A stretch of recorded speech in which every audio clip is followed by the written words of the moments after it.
Doctor Shubhank, Delhi में corona बहुत तेजी से बढ़ रहा है। एक तरह से कह सकते हैं कि वो अपनी तीसरी लहर में है और अपना कहर बरसा रहा है। तो किस तरह से बचा जाए इस कोरोना से? देखिए, जहाँ तक कोरोना की बात है तो मार्च से ही लोग बड़े ही तैयार दिखाई दे रहे हैं, परंतु ये देखा जा रहा है कि वायरस बहुत कंटेजियस है, यानी बहुत तेज़ी से फैलता है। तो बहुत ज़रूरी है कि जो भी सोशल नॉर्म्स हम लोगों ने सेट करे हैं मार्च से, उसे अब जो है लूज़न नहीं करना, उसमें ढिलाई नहीं बरतनी। स्पेशली अगर सोशल डिस्टेंसिंग की हम बात करें, मार्केट प्लेस में जा रहे हैं, अभी देखा गया त्योहारों के बाद से एकदम से ये लहर दोबारा से उठ गई, क्योंकि लोगों ने कहीं ना कहीं मास्क उतारना शुरू कर दिया या डिस्टेंस मेंटेन वो नहीं कर पा रहे थे। तो ध्यान रखें कि सोशल डिस्टेंसिंग, 2 गज की दूरी और मास्क है ज़रूरी, ये बहुत ज़रूरी है। और तीसरी चीज़ एज अ मेडिकल पर्सन जो मैं आपको बताना चाहूँगा कि अगर आप में सिम्टम्स हैं तो अर्ली आप अपने डॉक्टर से बात करें, अर्ली डायग्नोस करें और प्रॉम्प्ट उसका ट्रीटमेंट लें। कई बार कॉम्प्लिकेशंस जो हैं नज़र में आते हैं जब पेशेंट टेस्ट कराने में समय लगा देते हैं। तो अर्ली आप अपने डॉक्टर से वीडियो कंसल्ट करें, टेली कंसल्ट करें, उनसे बात करें और जो भी टेस्ट जल्दी से जल्दी होकर आप दवा शुरू कर सकें, उसको बहुत ही वो ज़रूरी है। कोरोना को लेकर देश में जो भ्रांतियां हैं, उनमें से एक ये है कि अगर टेस्ट ना करवाओ तो भी कोरोना खुद ही ठीक हो जाता है। लेकिन क्या ये सच है? अमूमन देखा गया है कि लोग डरते हैं टेस्ट करवाने से। एक सोशल स्टिग्मा लगता है उन्हें कि हमसे लोग दूर रहेंगे। तो जैसे अब हम कहीं पे भी, मैंने कुछ लोगों से बात की जैसे सड़कों पर, तो कहते हैं मैडम अगर लगता है, हमें लगता है कि खुद ही दवाई खाएं और ठीक हो जाएं, टेस्ट ना करवाएं, क्योंकि टेस्ट कराएं तो झंझट बहुत है। तो ये मतलब इस तरह का माइंडसेट किस तरह से चेंज किया जाए? देखिए, झंझट बहुत है। बिल्कुल, ये जो बीमारी है इसके लिए 3 चीज़ें बहुत आवश्यक हैं। वो है नॉलेज, एटीट्यूड एंड प्रैक्टिस। आपको ज्ञान होना चाहिए बीमारी के बारे में, बीमारी क्या है, क्या लक्षण है, कैसे बचें। आपका एटीट्यूड क्या है, आप बाहर हैं, मास्क उतार के घूम रहे हैं या आप पार्टीज़ कर रहे हैं तो आपका एटीट्यूड गलत है।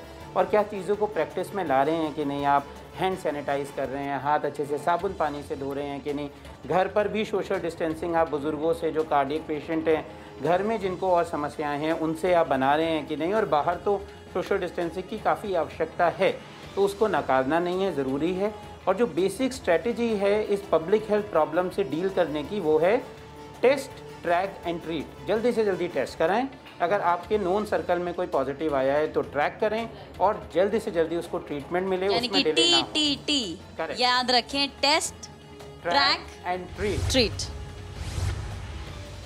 कोरोना को लेकर हमारे देश में जो दूसरी और सबसे बड़ी भ्रांति है वो ये है कि अगर एक बार कोरोना हो जाए तो दोबारा नहीं होता।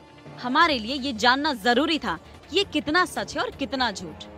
ये जानने के लिए हमने मेदांता हॉस्पिटल की डॉक्टर ललिता शेखर से बात की। मैम, मार्च से लेकर अब तक हम देख रहे हैं बहुत से लोगों को कोविड हो चुका है, होकर हट चुका है। अब एक बड़ा सवाल ये है कि मैम, एक बार अगर किसी को कोविड हो चुका है तो क्या दोबारा भी उसको कोविड हो सकता है? Is he still vulnerable again to get COVID? Yes, there is the percentage of people who can get COVID again is less, but it can happen. We have few cases which have relapsed, but they are not very severe. All the same, even if you've had a COVID, you need to take precautions, mainly by social distancing, wearing a mask, hand hygiene, all that has to be followed. You can't be complacent that I've had COVID and I won't get it again, because the number of cases are increasing because of not wearing masks, not having social distancing. You go to any market, especially during festival time, it was so crowded. People are not following rules. And unfortunately, we don't know how it's going to affect, how many times it's going to recur. It's a new disease, it's just evolving. So till we know that and till we have a good vaccine for it.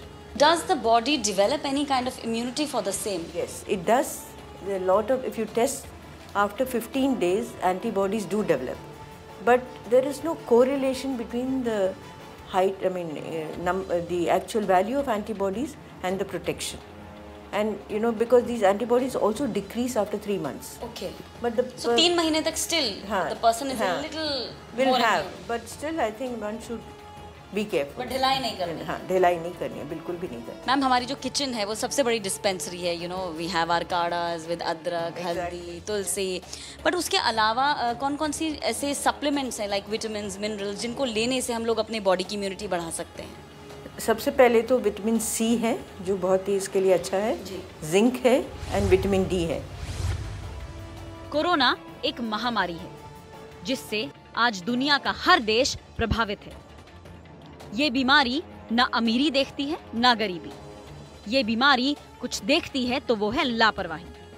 अगर आप जरा से लापरवाह हुए तो निश्चित रूप से इस बीमारी की चपेट में आ सकते हैं। इसीलिए सतर्क रहिए, सजग रहिए और सुरक्षित रहिए। जय हिंद।